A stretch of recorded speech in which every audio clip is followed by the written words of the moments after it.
Hello and welcome to everyone to this episode number 23 of Deep Point with GillyCricket. And it's unusual that on this show we are not discussing something which is not related to Indian cricket, even though I know most of you are very passionate about Indian cricket and mostly tune into this show to discuss about Indian cricket. But yeah, today is one show where we discuss something else. We discuss about uh, a very old series, a very historical series, which is between two powerhouses of cricket in England and Australia. You know what I'm talking about. I'm talking about the Ashes series and the famed debate of spirit of cricket. After what happened on day five in the Lord's Test, as far as I'm concerned, uh, Johnny Bairstow was run out fair and square, and I know the argument in favor of Johnny Bairstow is that he wasn't trying to take any advantage or he wasn't trying to take a run, but there is nowhere in the laws of the game, that a batter is only dismissed when the batter is trying to take an advantage. So many times the batters are just looking to feel bat on ball, and they end up edging to the keeper or to slips, and they're out.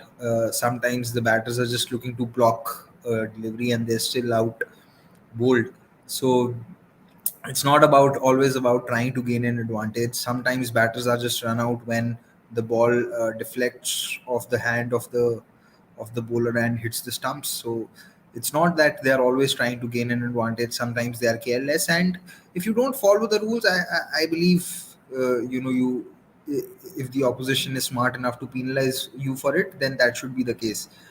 Sometimes bowling captains forget to bring in the fielder inside the circle, or sometimes there is an extra fielder behind square on the leg side, and a no ball is given for that. So, yeah, it's not always about trying to gain advantage. If you've made a mistake, and if the opposition is smart enough to to make you pay for it, then as per the laws of the games, you should be paying the penalty for it. And in this case, it was Johnny Bairstow getting dismissed, and uh, ironically, on the third day, or I think it was the fourth day, I'm not sure, Johnny Bairstow was trying to do pretty much the same thing uh, against Manas Labuschagne, and Travis Head has gone on record and said that a similar incident had happened in Edgbaston, and Johnny Bairstow said that if the ball hits the stumps, he will appeal, and he will appeal for the wicket. So yeah, I mean, it's something. I'm not saying that if on the receiving end was the Australian cricket team, that they wouldn't have complained. They would have probably done the same. But like I said the other day in one of my tweets, that English cricket is now becoming about Toda Kutta Kutta and Sada Kutta Tommy. I can't translate it. If you've seen the meme, you'd understand it. But yeah, that's what it is. So I'm looking forward to a few questions that you guys might have to ask about. Might have to ask about the series, and you know why a few results have happened the way they have happened, and yeah, what exactly is baseball, what is next for baseball, and everything else. We could also talk about Stokes' innings. So I'm waiting for your questions to come in, and maybe then start answering them. So yeah, go ahead. And yeah, so this is what I had to say about the whole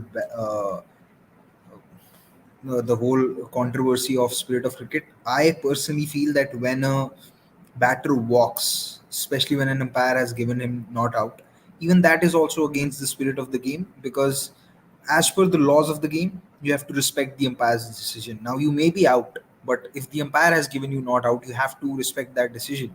And at that point of time, people say, "Oh, this player is being fair," which may be correct, but it is not truly within the spirit of the game. That is something that you have to understand, because spirit of the game is about following the laws of the game, and as per the laws, you have to respect the umpire's decision. So if the umpire has given you not out, and if you're walking, then technically you are not obeying the decision of the umpire. So that is also something that people need to understand, and I feel sometimes people misinterpret this as well, and not realize that working may not exactly be in the spirit of the game. And it's not something that I'm saying for the first time. I've said it a few times ago. I had said it for Quinton de Kock. I had said it for Poonam Raut in the 4-day test match that she was playing in Australia. I suppose, yeah, I think it was a test match in Australia. So that's what I feel about the whole debate. But I'm interested to listening to you guys and what you have to say about Ashes, about baseball, uh, about the spirit of the cricket debate, and whatever you guys might have to say. The floor is open, so please send in your questions. And yeah, I'm waiting for them.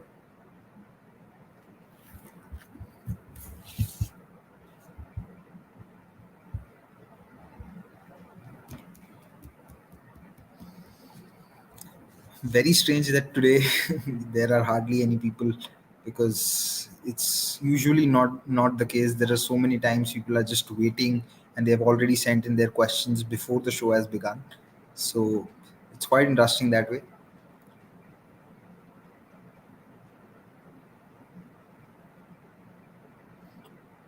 And one thing that I'd also like to mention is that the kind of innings that Ben Stokes played in both the innings, he was actually not he was actually not go not batting in the baseball manner. He was actually looking to take his time in both the innings and batting the situation. So, and he's shown that he can do that, and he did it versus South Africa as well in the second test that happened last year. So Stokes has shown the intelligence sometimes to bat the situation, also because him and Root can. But I don't think that may be true for other batters in that English lineup. But yeah, Shalab Menon is here, and he says Zimbabwe, West Indies out, one of Scotland or Netherlands in the World Cup. Talk about their rise and West Indies decline in a nutshell. To be honest, not interested in these controversies. All right, Shalab, I'll talk about that as well. I just want to say that one of Scotland and Netherlands would be qualifying ahead of three test playing nations: West Indies, Zimbabwe, and Ireland. So that tells you about how close and how much improved these associate teams and these smaller nations have become at limited overs cricket, and they really deserve their opportunities. And ICC is being very, very unfair on these guys by reducing the World Cup to a 10-team World Cup.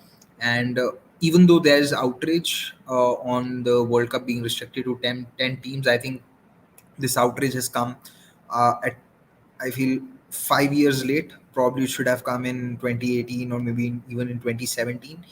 And yeah, maybe then we would have probably had a 14-team World Cup this time, because it's unfair. It's really unfair. There is no other sport which is trying to, ensure that which is trying to ensure that there isn't a larger participation.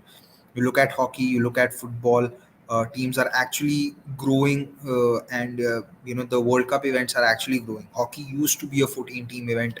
Earlier it used to be a 10 team World Cup event, but now it's increased to 16. Football was has always been a 32 team event, and it's it looks forward to giving chances to all the smaller teams. It makes sure that even all the big teams have to play the qualifiers. Italy did not qualify for the last World Cup, and they've been World Cup winners. So similar thing has happened here with West Indies. But yeah, I mean, it's very unfortunate and it's very disappointing how ICC is running the sport. You'd really like more teams to be a part of the World Cup. And yeah, I mean, with West Indies, it's not that surprising, because if we take our mind back, they failed to qualify for the 2017 Champions Trophy. Bangladesh was there and Pakistan was the eighth ranked team. West Indies weren't there, and it's things have really come apart quite quickly for them, because in 2016 they won both the T20 World Cups, the men and women, and they also won the under 19 World Cup when they beat India in the final in Bangladesh. And that team had a few good players. It had Alzari Joseph, it had Kimo Paul. If I'm not wrong, it also had Nicholas Puran. So it's not that they still don't have good talent. They have a few players, but I don't know why they're not clicking. And someone like Shimron Hetmeyer not playing is also something which is hard to explain. And yeah, last year West Indies failed to qualify to the Super 10s or the Super 12s, and it was, yeah, it was the Super 12s. So uh, it's disappointing how West Indies are declining. I'm really not sure what the root cause is, because these players in different setups, in at least in T20 format, are doing well. And the way they capitulated in Australia last year also was disappointing, even though their batting lineup has issues against the short ball, but you still expected them to do better than this. Satya Phanishwar Dhonti, I hope I've got the name right, says, if ICC cannot accommodate DRS and reducing overall team, do you think cricket will ever be played at the Olympics? It might, because it has made its way to the Asian Games, so it might just reach to the Olympics at some level.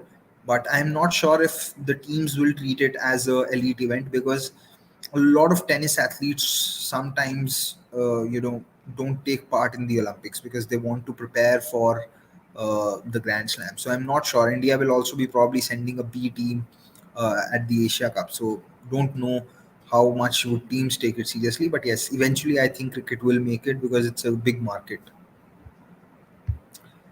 Mayur Madiwalar asks, what was your first reaction to Bairstow's wicket? My first reaction to Bairstow's wicket was, well done to Alex Carey. He was alert. He took advantage of the situation, and yeah, kudos to him. And at the same time, I felt that it was silly bit of cricket from Johnny Bairstow as well, because uh, yeah, he was wandering out of the crease quite a few times. Because if you see the replays, as soon as Alex Carey corrected the ball, he threw it. Even and at that point of time when he threw it. Uh, I don't think Johnny Bairstow had wandered out of the crease. He was just doing it out of habit, and Alex Carey took advantage of it. So I felt it was great awareness by someone like Alex Carey. M. Rajesh, who's a regular viewer of the show, thank you so much, Rajesh, for always tuning in. He says, feel for Zimbabwe, for happy for Scotland. Yep, I feel the same.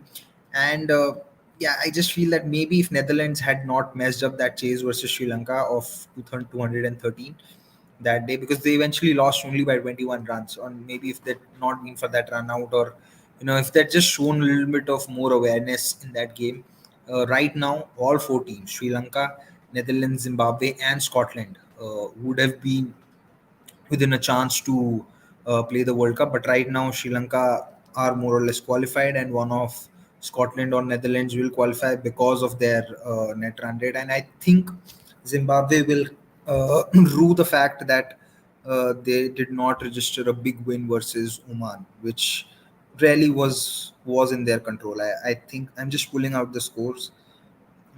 Zimbabwe had scored 332 versus Oman, and Oman scored 318. And yeah, that's where I feel Zimbabwe would actually be quite disappointed that they couldn't register a big win versus Oman. Any other questions? Rajesh, you are a regular viewer. You can ask whatever you want to ask. Mayur, if you're there, you could ask. Uh, I'm looking forward to your questions. It's By the way, a seventh place playoff is happening between Nepal and Ireland. Nepal scored 268. Ireland is 248 for seven. Ireland needs 21 runs in 22 balls. So yeah, it looks like that Ireland will finish seventh.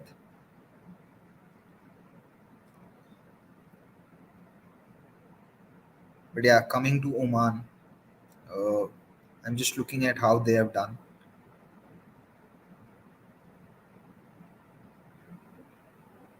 In fact, Oman versus Netherlands also did well. They started off well. They conceded 362 runs, but when they were going at a decent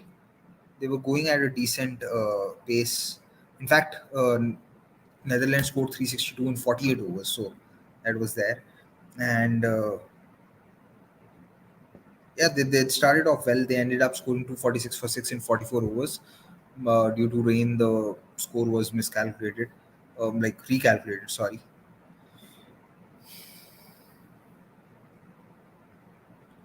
And against Scotland, Oman had conceded 320 runs, scored 244. Uh, Against Sri Lanka, they had a bad game, but it's understandable because Sri Lanka have two, a wrist spinner and a mystery spinner, and These kind of qualities in a bowling attack are almost like a kryptonite versus these associate teams, and that's what happened. And yeah, Oman beat Ireland, who unfortunately had a very bad tournament because no one expected them to not make the Super Six. And yeah, Oman made it in place of them. But yeah, I mean, the game is uncertain. You can't really uh, sometimes explain things because players can perform better than what you've expected, and they can punch above their weight.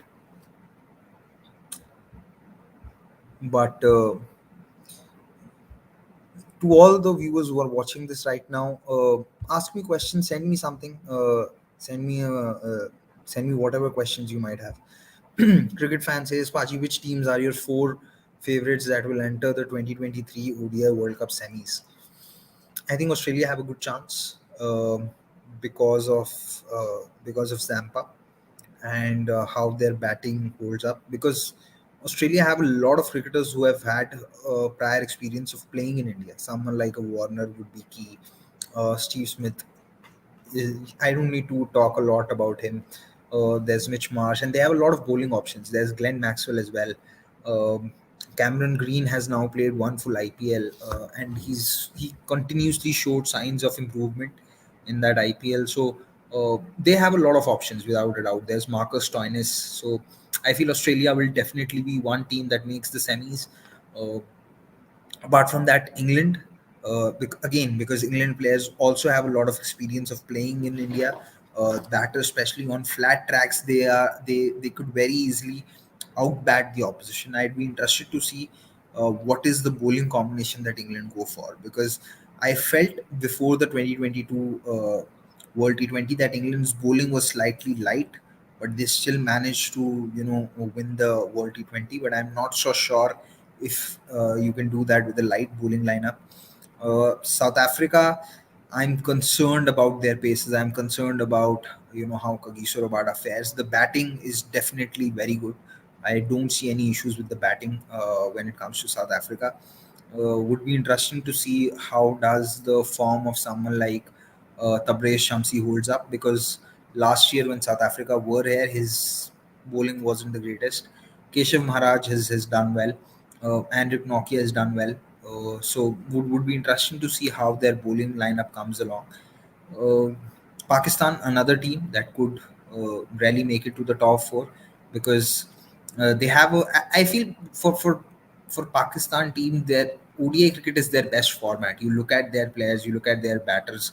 Someone like Babar Azam scores 50 almost every other game. Then they have pacers who can do well regardless of how the conditions are. Shaheen, Naseem Shah, Haris Rauf, these three are really very good. Shadab is someone who could really change the game on his head. He's someone who provides their team the balance. So they have players. Fakar Zaman has been in decent form of late. So they have the quality. And then in this PSL, someone like Imad Wasim was also doing well. So maybe they have a backup for Muhammad Nawaz also. So Pakistan do have options, and yeah, I won't be surprised if they also make the top four. And it, it, I mean, it's hard to rule out India as well from the semis lineup, but uh, I'd be able to give a more particular answer or a more detailed answer once we get closer to the tournament, because at that point of time we'll know how teams are shaping up, what are their injury concerns.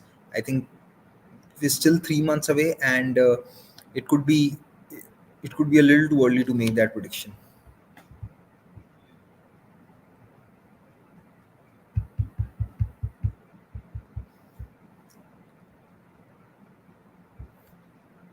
Ajay Kumar asked, Paji, what was best opening batters combination for Indian cricket in Test cricket? Why? Oh, this is a tough one. I don't think we've had, for a very brief period, Gautam Gambhir and Virendra Sehwag were very good, but mostly in Asia, not overseas. Uh, and then I think post 2011, we have not had good opening pair. In recent times, Rohit and KL have done well. But if you were to ask me, I'd say that from 2013 to 2018, the best Indian Test opener has to be Murli Vijay, because he actually played very well, but he did not have consistent partners. Sometimes it was Shikhar Dhawan. For a few games, it was KL Rahul. Then there was Parthiv Patel in the fray. He also opened with Abhinav Mukund in a few games. So Gautam Gambhir made his comeback for a game, for a test match in Indore in 2016 versus New Zealand. So I don't think it's difficult to say, who was the best combination in Test cricket. Especially, you also have to realize that I've not watched Test cricket before 2020, before 2003. So I'm talking of the time which is, from when I've watched, and from, I'd say, around 2008 to 2011, 12, wherein the Sehwag and Gautam Gambhir were good.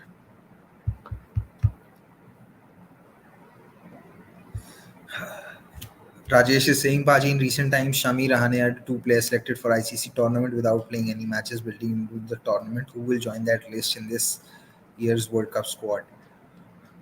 I think it could be Shikhar Dhawan as a backup opener. It really could be. I'm not. I won't be surprised if that happens. To be honest. Soham says, Paji, don't you think Sanju deserves a chance over Surya Kumar Yadav? In ODI, Sanju averages 66, whereas Surya Kumar averages 24. I don't think both of them are playing for the same spot, honestly. I think Sanju's probably playing for the spot at 5, 6, 7, and Surya Kumar Yadav's probably playing for that role of a spin basher in top 5. So I think both of them deserve their chances, but I'm not so sure if they're fighting for the same spot at this moment. Max Mojo says, who are England paces anyway? Jofra is injured. I can only think of Wood and Karan. Well, there is Luke Wood. Not, I think you were talking about Mark Wood. There's Luke Wood. There's Richard Gleeson. There's Oli Stone. So they have a few options, and yeah, mm, there's also Reece Topley. There's David Billy. So yeah, they have a few options. I think one of Topley or Willie will definitely make it to the squad as a left arm swing bowler. I won't be surprised if Luke Wood makes it as well, given his pace and how he has a good Yorker. But yeah, like I said, we'll have to be closer towards the tournament before we actually uh, get into who could be those top four teams, because venues and where they play will also, what venues do the teams play at, and against which team will also be a factor.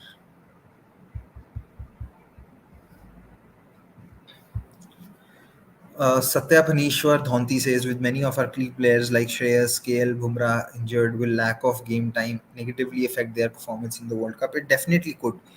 We have seen examples of that, but which is why we'll have to hope that they get fit by the Asia Cup. Murthy M asks, as a fan, who are your players you want in the team for T20 World Cup in 2024, your ideal 15? How would you like to handle Rohit, Virat, and Rahul? I would like to tell both Rohit and Virat post the World Cup later this year that they should focus their energies on Test cricket. And as far as KL Rahul is concerned, unless I see a change in intent of his batting in T20s in the IPL, I will not select him. I think he has a lot of skill, but he needs to deliver on that skill. Shalab Menes says Netherlands take a lot of pride in running between the wickets during middle overs to put pressure on the fielders. Is this approach worth it with the risk of runouts like the match versus Sri Lanka? See, it's not a bad thing to put pressure on the fielders and run fast and hard between the wickets, but you have to realize like whether that extra single is worth losing your wicket. Now, the way Wesley Baresi was batting in that game versus Sri Lanka, Netherlands were in cruise control mode. He was attacking someone like Hasaranga, and maybe if he had maybe if he had played two more overs of Hasaranga out, Sri Lanka would have panicked and it would have been a relatively easy chase. So uh, you should look to run fast between the wickets, but you should assess your risk accordingly, right? I'm sure there are many who invest in the share market. Now, it does involve risk, and those who are doing it daily, they also do a lot of their research of their own, right? So you might and you also need to take calculated risk in that, right? But those, the way Netherlands were running in that game versus Sri Lanka, I'm not sure if those risks were calculated, to be very honest. Soham says, agreed, Paji. My only point is Sanju deserves a chance in the 11, although both he and Sky should be play. But knowing the management, they will play Kishan as a left hander in the middle order. Yes. And also because there is no KL Rahul right now, so there is no other keeper. So he will play both as a keeper and as a left hander in the middle order. So yeah, you're right, Soham, on that front. Akshat Mishra says, "Hello, Paji. Who could be the MVP player for India for the World Cup? For me, it could be Jadeja. I'm going to go for Akshar Patel because I feel he's really batted well. His bowling will come into its own, I believe. With Jadeja, I'm always a little skeptical about his hitting prowess. With the ball, he was magnificent in this IPL. So maybe if he gets similar pitches, he'll do well. But I think the MVP could be Akshar Patel and Shubman Gill. I mean, the way Shubman Gill's batted in India and all the big games, India are playing Pakistan in Ahmedabad. The final is in Ahmedabad. He has a great record at Ahmedabad. So yeah.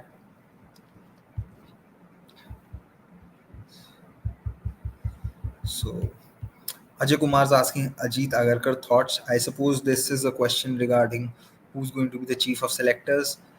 I don't mind him, but we've done a series we've been doing a series on how to fix Indian cricket, and we have done 2 episodes on that. And one of them actually addresses that before you decide who's going to be that chief selector or who's going to be, among the panel of selectors, it is important to nail down what is going to be their role, right? You could place Ajit Agarkar as a selector, but if he doesn't have a lot of power, it's not going to make a difference. So, and I'd say that for anyone. But yeah, I like Ajit Agarkar's analysis. I like what he has to say about the game. So I am hopeful.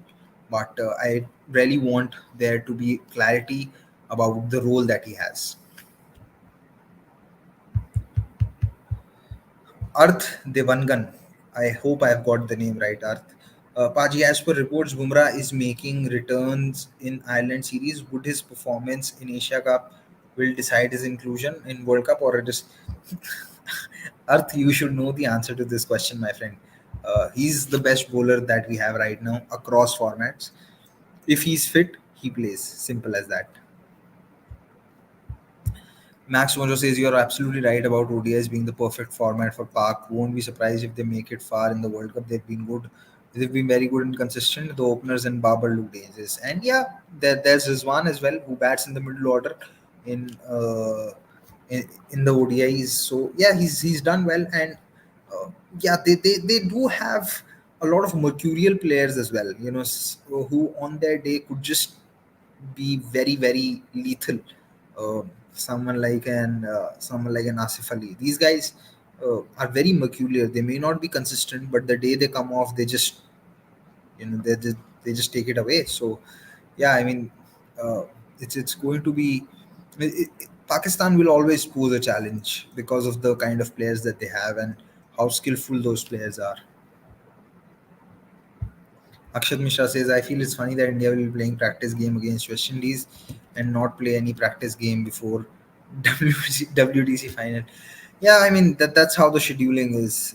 Can't really do anything about it. Uh, any have I missed any comments or questions that have come in here? Uh, I think I have taken all the questions that have come in. If you have more questions, you could send it. But yeah, I really think you guys don't want to talk about or discuss anything about the Ashes. You guys are only concerned about Indian cricket because I thought maybe you could do something different today, but clearly that's not the flavor that the audience wants. So yeah, we'll have to do what the audience wants. Raja Human says, as a rule, we have to see in two different behaviors, one Ashwin and the other an MSD. We can't get that from him by making him the villain. Respect must be given, not worth buying. Okay, but what is the context here? I don't understand what the context is here. If you could, okay. He continues saying, "So is spirit of the cricket. If anything like happens like this, don't ask why didn't he give here? Why did he give? Uh, Appreciate skill or character no matter what happens." Yeah, so I am all for appreciating Alex Carey, and I think the spirit of the cricket argument here is not relevant. And I started the show by saying that, but a lot of you said that you don't want to discuss that, so can't do anything much about it. But yeah, what do you guys think will happen in the next test? Do you think England will have a chance to make a comeback, or do you think Australia will probably seal the series? I'd want to know what you guys feel, because at this point of time, what I've observed is that the kind of pitches that baseball needs, uh, it takes away a lot of help from the pitches for the bowlers, and that means that English bowlers have to work extra hard. And so far in the four innings, England have batted 80 overs only once. So England batters are also not giving a lot of time to their bowlers to recover. And Australia have batted, I think, almost 90 overs more than what England have batted. So that also makes a difference in a long series. Uh,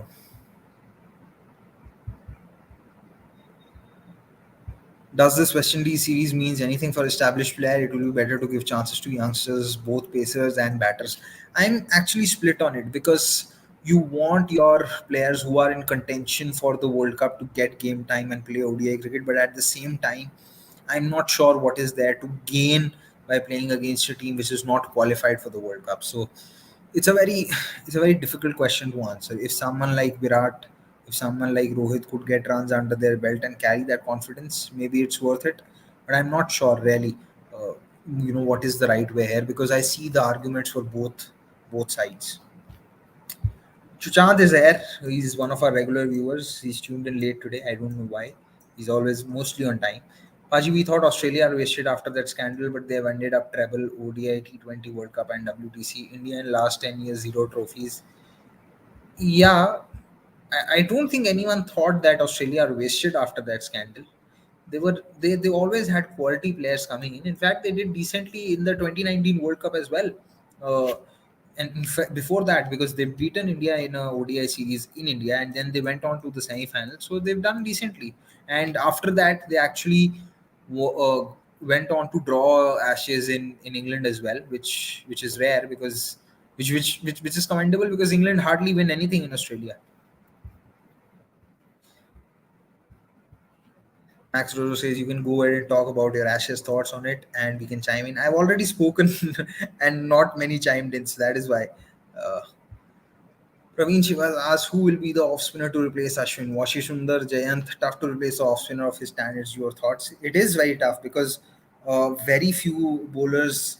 There have been very few off spinners in the circuit outside of Washington, Sundar, and Jayant who've taken reasonable amount of wickets at an average of under 30. So yes, which is why India need to be uh, very careful of extending Ashwin's career as much as possible, and try looking for. And it doesn't necessarily have to be an off spinner. To be honest, it could be a good left arm spinner as well, because England have Jack Leach. He's injured, but it's not that he can't play. New Zealand have Mitch Santner, so it's not necessary to have an off spinner only. If you can have good left arm spinners or have a good wrist spinner, take that. I'm like Akshit Mishra says, I'm liking the match Ashes so far. At least the matches are much more closer in recent past. Ashes looking forward to the next test, irrespective of result. Yeah, that's there. Uh, Lion exclusion is a lifeline, according to scientist Ashwin. Lifeline for England. It does help them for sure, because that means that Australia will have to bowl a lot more of their pacers, and in a long test series, it does tire them out and it does affect their potency. And Todd Murphy has not played in England before a test match, so it's going to be a challenge for him. So yes, it has offered a lifeline in that sense. So Ashwin's probably correct in that measure. Satya Panishwar Dhonti says, will Anderson keep his place in the team? Will they include Moin again as he's fit again? See, it all depends on the pitch. If the pitch is anything like what we saw in Lords or in Edgbaston, where it was very similar to how the pitches are in some continent without a lot of movement, then maybe. But if the pitch has grass, no way Anderson sits out, because the series is on the line.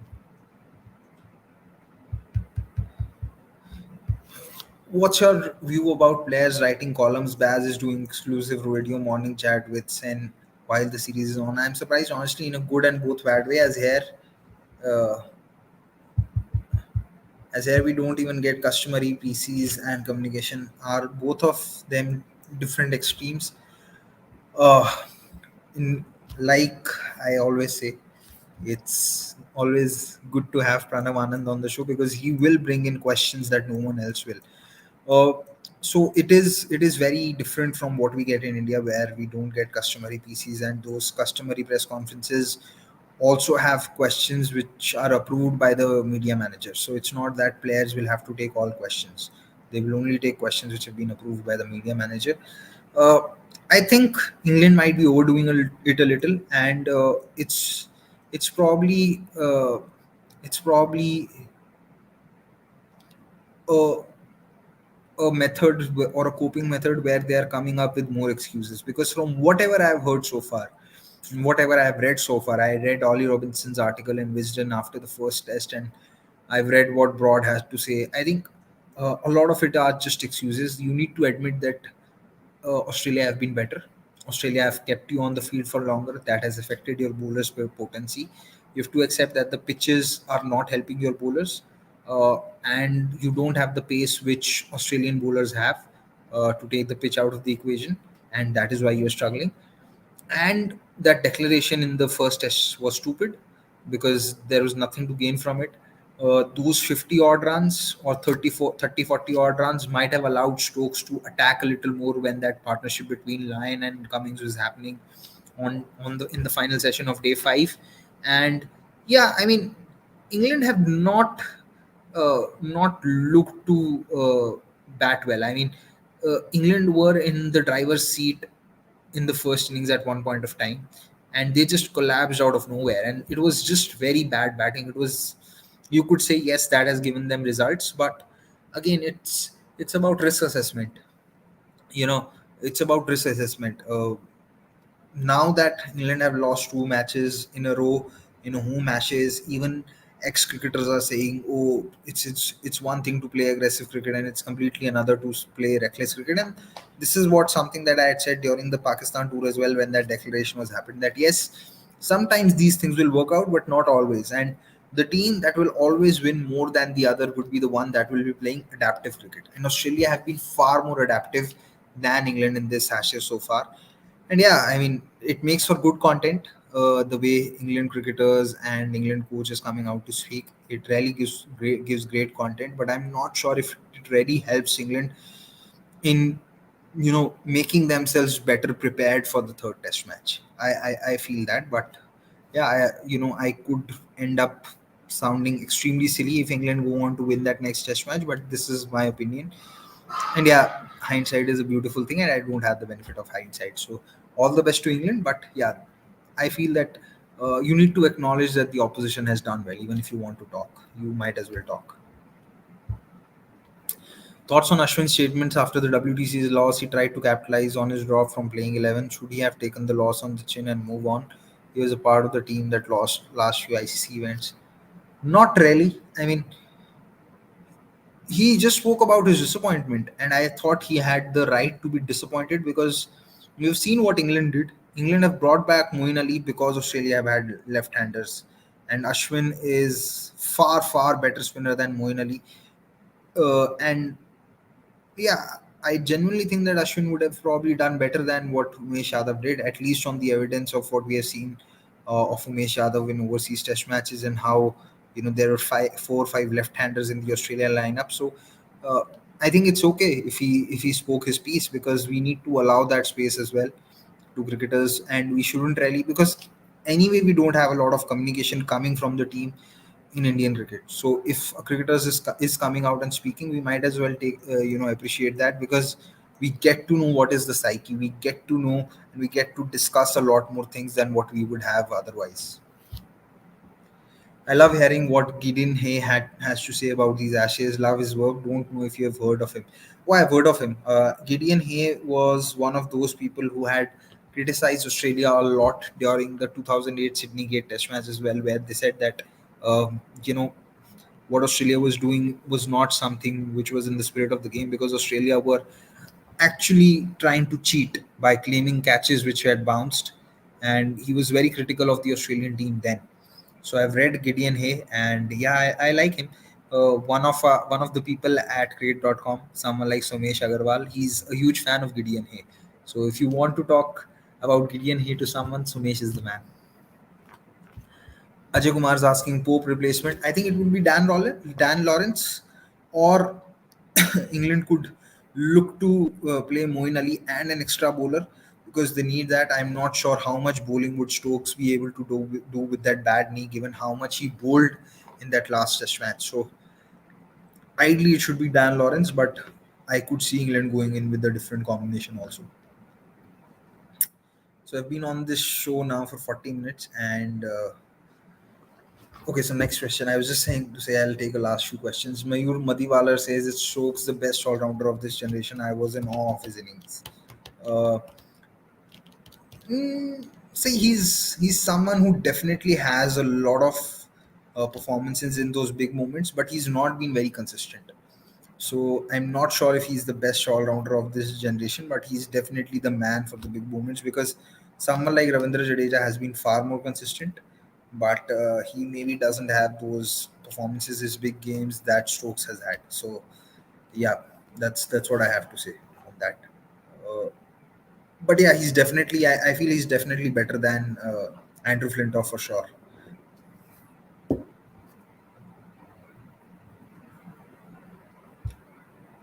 Franklin Patanayak says it will be interesting to see how England will come back after the next match. Yeah, that's what I was saying. That I'd be interested to see what kind of pitch will be there because Broad said that there will be result-oriented pitches, but result was there in the last two matches as well. I think what Broad means is possibly that there will be a lot more help for England bowlers on that pitches. But if there is help and if the grass if the pitch is green and Australia are due to win one toss. Australia have lost tosses on both the occasions. If Australia win the toss, it's a green top, and Australia bowl first.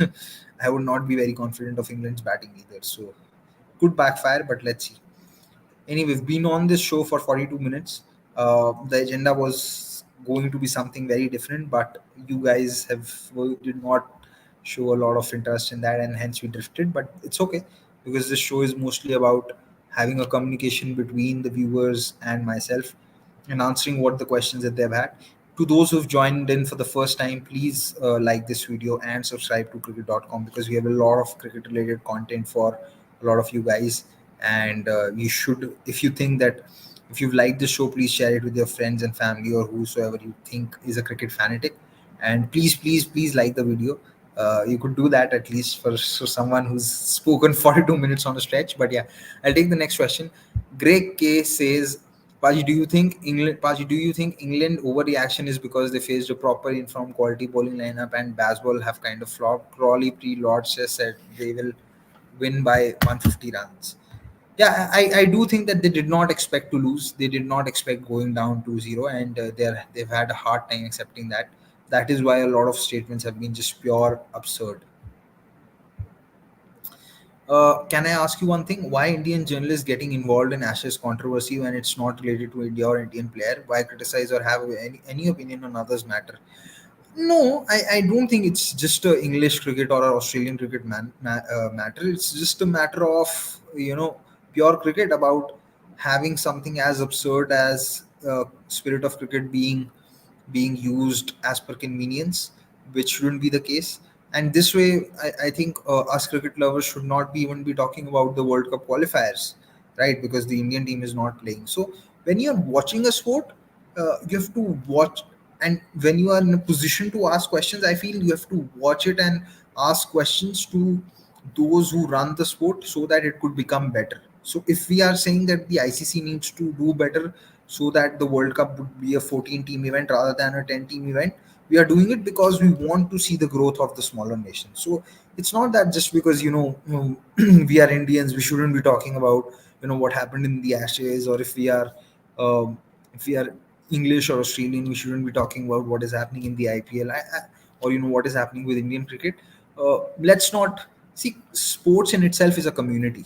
You guys need to understand, and if sports in itself is a community, then regardless of what happens where, people are going to have opinions regardless of what their identity is because they connect with the sport far more than what they might do with other things in their life or other communities in their life. So it's fine if someone is, being involved. There's no one stopping them.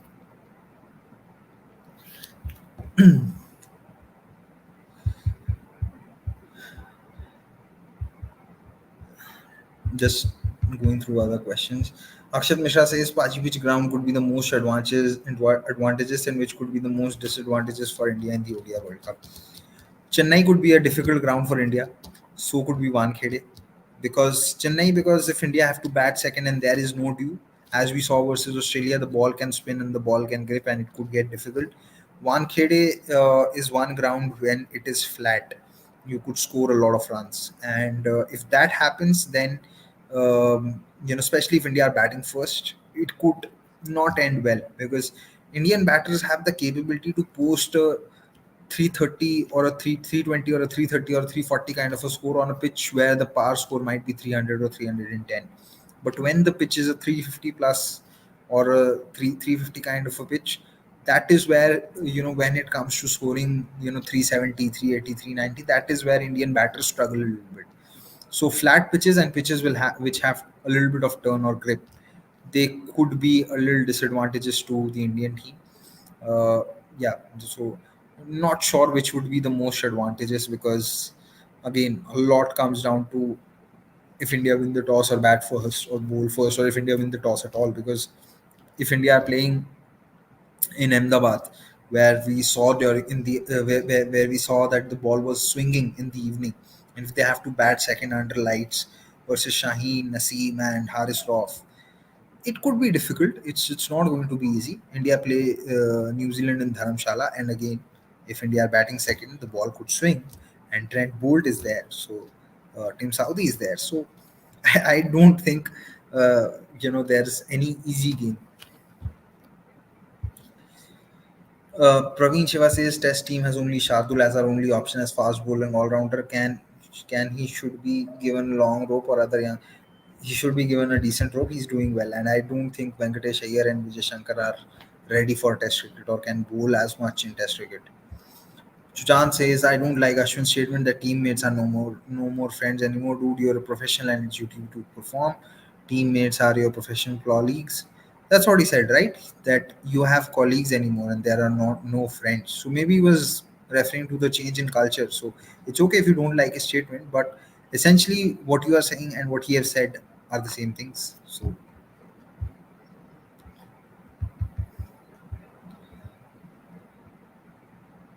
Rishikesh Jha says, Hi there. Do you think Ben Stokes is the best illustration that few players shouldn't be judged by numbers? Yes. There's Ben Stokes, there's MS Dhoni, there's Virender Sehwag. So there are a lot of such players who shouldn't be judged by just numbers.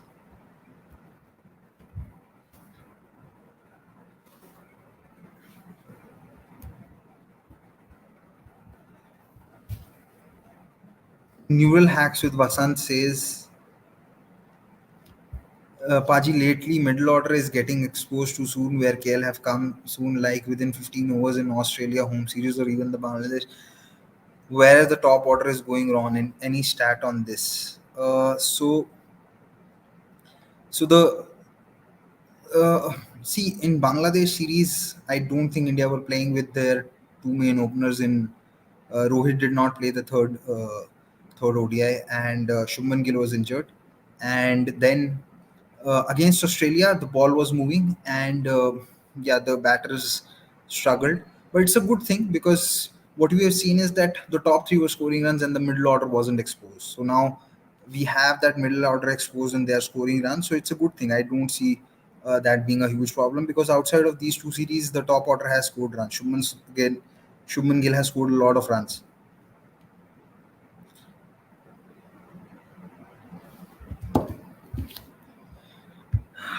Karthik says, I saw a couple of Indian journalists having arguments on social media on Ashes controversy. I mean, like, why are you getting involved or bashing someone for cheating spirit of the game or being dumb on the field? Let them. Social media is for like that. Twitter is for like that. Twitter is for people to have fights. Let them have it. It's okay. Ijaz Ali says, heartbreak for Zimbabwe. What a sad turnaround. Where do you think they went wrong? Honestly, I did not watch the game today, so I can't really answer this. But There will be an article coming out on our website for sure on their campaign, and do read it, because we have someone like Pramod Anand who really follows associate cricket and these smaller teams very closely, and I'm sure he'll have a lot to say on this. So it's been on this show for 15 minutes now. I've spoken a lot, and I think now is the time to end the show because I've taken all the questions and comments there were there. Thank you so much for joining. It was great doing this, and yeah, you guys can also drop in comments or let me know that what is it I can be reached out on Gurkirat S Gill on Twitter, on Gilly Cricket on Instagram. So let me know what are the topics that you'd like to discuss on this show, right? Because I want this show to be very conversational, and I would like to really hear out what you guys have to say, and because that's the essence of the show. On that note, I'll just like to ask all of you to please press the like button, please subscribe to the channel, and share it with your friends. Thank you so much. Do tune in for our other shows as well. Bye bye.